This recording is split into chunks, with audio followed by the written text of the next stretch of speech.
नमस्कार, ओम साई राम। साईं की कहानी साईं भक्तों के संग। इस कार्यक्रम में हम सभी साईं भक्तों का स्वागत करते हैं। ओम साई राम। आप देख रहे हैं साई वेब टीवी शिरडी। साई की कहानी साईं भक्तों के संग इस कार्यक्रम में हम आप सभी साईं भक्तों का स्वागत करते हैं। शिरडी से गुरुजी प्रवीण महामुनि, इनकी जुबानी साई की कहानी।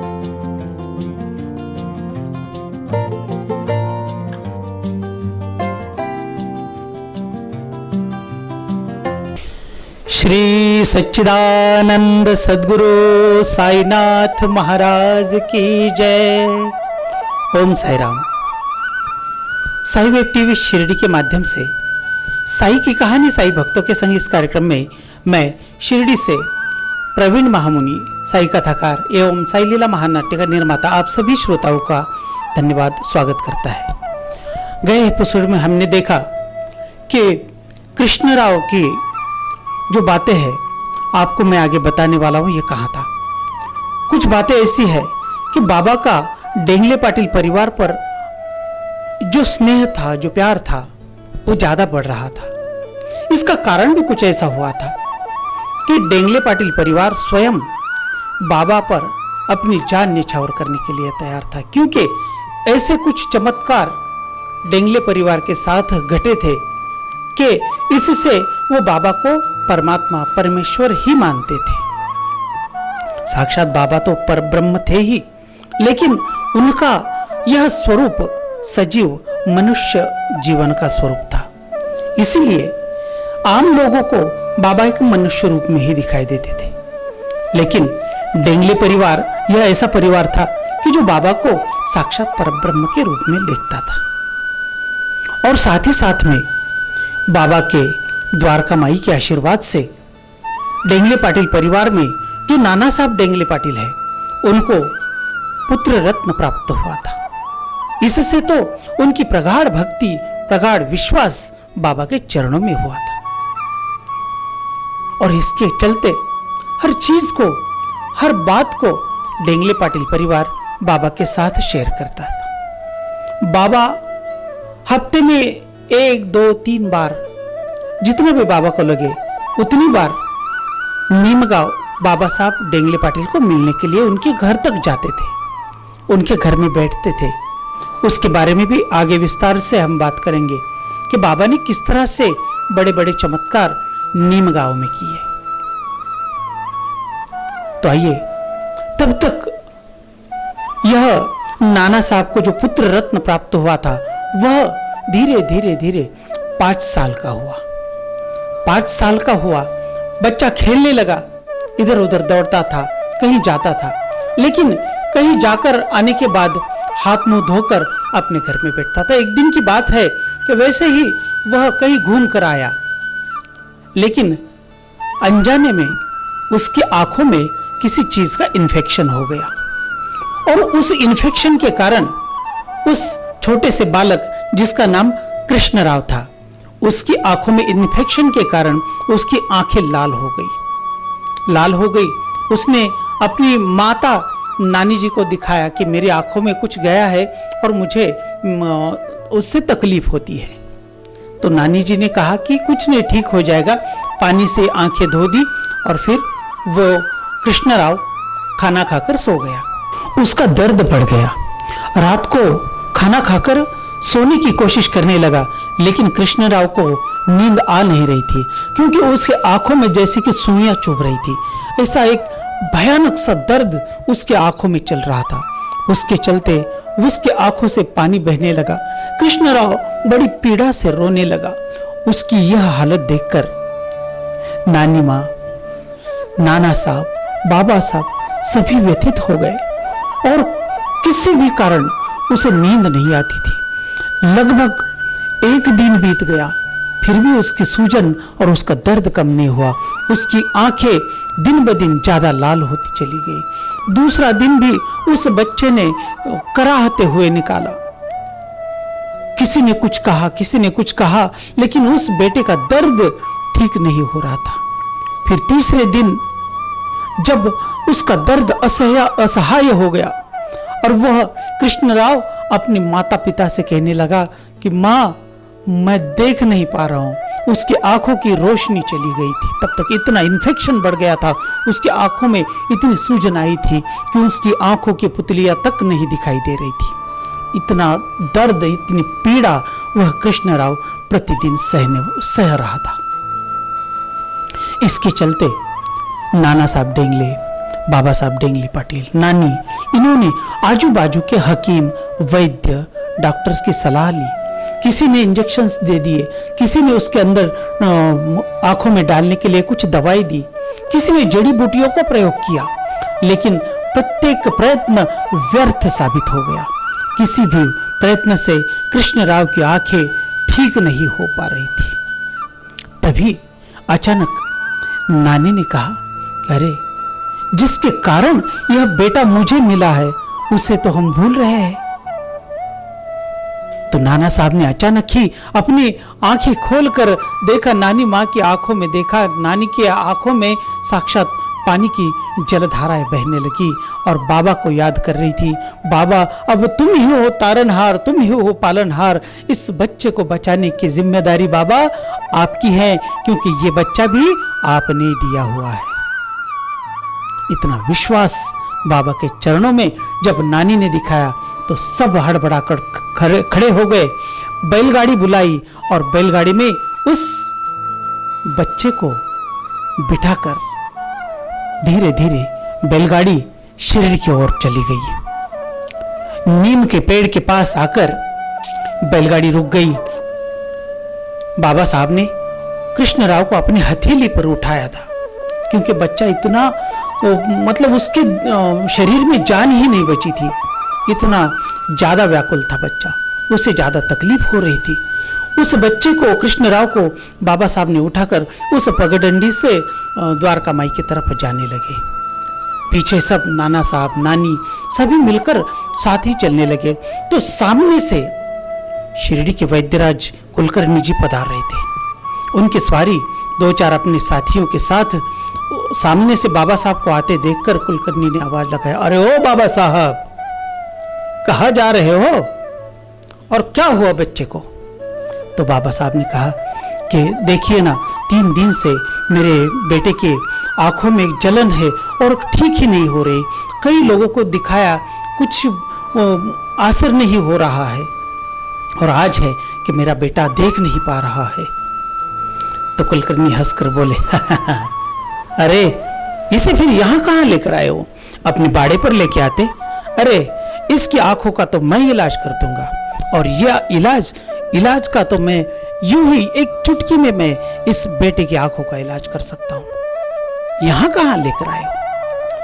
तो बाबा साहब ने कहा, अरे, ये बेटा ही मुझे साईं बाबा के आशीर्वाद से प्राप्त हुआ है, तो उसे साईं बाबा के आशीर्वाद के लिए ही बाबा के पास इलाज के लिए लेकर जा रहा हूं। तो वैद्यराज जी ने अपना मुंह टेढ़ा करते हुए कहा, अरे, उस फकीर के पास क्या रखा है? अरे, वो तो किसी को राख देता है, किसी को आशीर्वाद देता है, किसी को फल देता है, तो कुछ भी देता है। ये कोई जड़ी बूटी थोड़ी देता है। अरे, ढोंग है सब, ढोंग। वो कोई फकीर है? अरे, पाखंडी लगता है मुझे तो। और उसके पास तुम इतना प्यारा बच्चा उसके पास लेके जा रहे हो? अरे, मार डालेगा तुम्हारा बच्चा वो। आओ, अगर बच्चे को बचाना चाहते हो बाबा साहब, अरे तुम और हम बड़े लोग हैं, आओ हमारे बाड़े पर लेकर आओ, उस बच्चे को मैं यूं ही ठीक कर दूंगा। लेकिन बाबा साहब ने हाथ जोड़कर कुलकर्णी जी से कहा कि मुझे क्षमा कीजिए, क्योंकि मेरा मन नहीं मान रहा है। मेरा मन का झुकाव, मेरी श्रद्धा का ठिकाना तो द्वारका माई मस्जिद है। वहां जाने के बाद अगर मेरा बच्चा ठीक नहीं हुआ तो हम लोग आगे सोचेंगे क्या करना है। लेकिन जहां मेरी श्रद्धा है, जहां मेरी श्रद्धा का ठिकाना है, उस बच्चे को मैं वहां पहुंचाना चाहता हूं, तो कृपा करके मुझे जाने दीजिए। जाओ, देख लो उस फकीर के पास जाकर क्या करेगा, देखता हूं मैं भी। और वहीं से अपना हाथ झटकते हुए वो वैद्यराज वहां से निकल गए। बाबा साहब ने अपने बेटे को बड़े स्नेहता से, बड़े प्यार से द्वारका माई की पौड़ी पर लेकर गए। उसकी सीढ़ियों से आगे चलकर द्वारका माई मस्जिद में बाबा के सामने उस बेटे को रख दिया। नानी ने अपने बेटे को गोद में लेकर बैठी तो बाबा ने कहा, अरे नाना, बड़ी देर कर दी मेरे पास आने की। इतनी देर? जब बच्चे का दर्द तुमसे देखा गया, अब तक तो तुम्हारा बच्चा ठीक हो जाता, इतनी देर क्यों कर दी? तो नाना साहब ने और बाबा साहब डेंगले पाटिल ने बाबा की क्षमा याचना की। बाबा, पता नहीं किस भूल भुलैया में हम फंस गए थे और आपकी तरफ आने का हमारा ध्यान ही नहीं रहा। हमें लगा छोटी मोटी बीमारी है, यूं ही ठीक हो जाएगी, लेकिन इसने इतना भयानक रूप ले लिया है कि हमारा कृष्णराव देख नहीं पा रहा है, अंधा हो गया है। बाबा ने कहा, अरे यह द्वारका माई मस्जिद है, बड़ी दयालु है, जो भी इसके चरणों में आता है यह अवश्य ही उसे आशीर्वाद प्रदान करती है, इसे मेरे सामने लिटाओ। तब तक बाबा साहब की आवाज, कुलकर्णी की आवाज सुनकर गांव के कुछ लोग भी द्वारका माई मस्जिद में जमा हो गए थे। देखने लगे कि अब बाबा करने क्या वाले हैं, क्या करेंगे। बेटे को लिटा दिया, वहां पर लिटा दिया। नानी उसके बाजू में बैठ गई। नाना साहब खड़े थे, बाबा साहब वही थे। आजू बाजू में बहुत सारे लोग थे, श्यामा देशपांडे, मालसापति, तात्या साहब, सभी देख रहे थे कि अब बाबा क्या करने वाले हैं। तो बाबा ने पहले उठकर अपनी अस्तिनी, जो अपने कमीज की अस्तिनी थी, वो पीछे कर दी और द्वारका में मस्जिद में एक ठंडे पानी का घड़ा रखा रहता था हमेशा, उसमें ठंडा पानी रहता था हमेशा। तो बाबा ने उसमें लोटा डुबोकर एक लोटा भर पानी लिया और बाबा के खाने का एक पात्र था जो मिट्टी का पात्र था, उस लोटे का पानी उस पात्र में डाल दिया। सभी लोग सांस रोककर बाबा की इस क्रिया को देख रहे थे कि अब बाबा क्या कर रहे हैं। बाबा ने उस मिट्टी के पात्र में पानी डाला। सभी लोग सांस बंद करके बाबा जो क्रिया कर रहे हैं उसे देख रहे थे।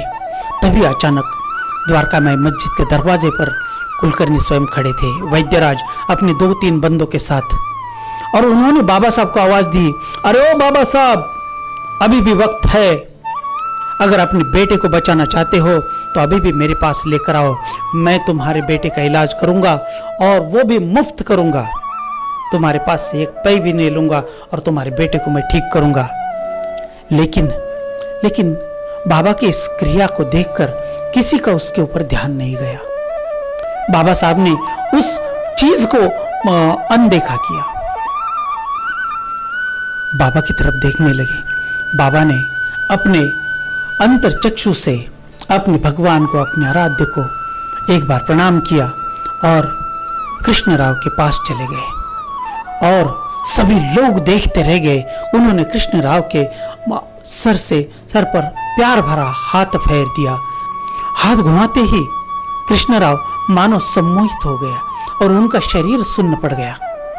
बाबा ने यह देखते अपनी दोनों उंगलियां कृष्णराव की आंखों में घुसेड़ दी और कृष्णराव की दोनों आंखें निकाल ली, अपने हाथों में ली। यह देखने के बाद जो भी देखने के लिए वहां पर भक्तगण उपस्थित थे बड़े चौंक गए। सभी ने पता नहीं क्या करने वाले हैं, कुछ लोगों की तो सांसें रुक गई। अब बाबा ने ये क्या कर दिया, कृष्णराव की दोनों आंखें निकाल लिए, अब कृष्णराव बचेगा नहीं। तब तक बाबा ने उस लोटे का पानी उस आंखों पर डालना शुरू कर दिया और उस दोनों आंखों को उस पात्र में रखकर बड़े प्यार से धोने लगे। जो लाली थी आंखों पर वो बाबा ने साफ करनी शुरू किया और धीरे धीरे आंखें सुंदर सी सफेद दिखने लगी। उन सफेद सुंदर आंखों को बाबा ने उठाया, अपनी कफनी से उसे धीरे धीरे धीरे साफ किया और साफ करने के बाद वह आंखें फिर से कृष्णराव जी की आंखों पर बिठा दिए और अपने दोनों हाथ कृष्णराव की आंखों पर रख दिए और एक बार बड़े प्यार से कहा कि अल्लाह मालिक है, अल्लाह सबका भला करेगा, उस परवरदिगार पर विश्वास रखो, उस परमात्मा पर विश्वास रखो, वो सब ठीक करने वाला है। यह फकीर क्या कर सकता है? ये द्वारका माई ही तुम्हारे बेटे को जन्म दे सकती है, तो ये द्वारका माई ही तुम्हारे बच्चे को ठीक कर सकते हैं। अल्लाह मालिक है, अल्लाह सबका मालिक है। और अपने दोनों हाथ जैसे ही बाबा ने निकाल दिए तो चमत्कार हो गया। बोलिए सच्चिदानंद समर्थ सदगुरु साईनाथ महाराज की जय। और कृष्णराव उठकर बैठ गए और बड़े प्यार से इधर उधर देखने लगे। मैं देख सकता हूँ माँ, मैं देख सकता हूँ। उन्होंने नानी माँ को ऐसे आलिंगन दे दिया। नानी माँ की आंखों से पानी बहने लगा। अरे बेटे! और उन दोनों ने बाबा के चरणों में अपना शीश रखकर बाबा से आशीर्वाद ले लिया। बाबा, अगर आप नहीं होते तो मेरे कृष्णराव की आंखें चली गई होती। अगर बाबा आप नहीं होते तो इसका जीवन आज नरक हो जाता था। लेकिन बाबा आपने, केवल आपने मेरे कृष्णराव को पुनर्जन्म दे दिया है। सभी ने एक जोरदार बाबा का जय जयकार किया। बोलिए सच्चिदानंद सद्गुरु साईनाथ महाराज की। सभी भक्तों ने जय जय करके नारे लगाए। यह देखते हुए वैद्यराज तड़पता हुआ वहां से अपने घर को निकल गया। ये तो पाखंडी, ये तो कुछ भी करता रहता है, सब बोलकर निकल गया। लेकिन सच सच होता है, हमेशा सच्चाई की जीत होती है। सच आखिर सच होता है। और बाबा ने कृष्णराव को फिर से नया जीवन दान दिया था। यह त्रिवार सत्य है। बोलिए सच्चिदानंद सद्गुरु साईनाथ महाराज की जय। इसी तरह ये कथा समस्त साई भक्तों के चरणों में समर्पित करते हैं। इसी तरह एक नई कहानी लेकर फिर से आपके समक्ष उपस्थित होंगे। तब तक के लिए अपने घर में रहिए, सुरक्षित रहिए, अपना अपना ख्याल रखिए। बोलिए साईनाथ महाराज की जय।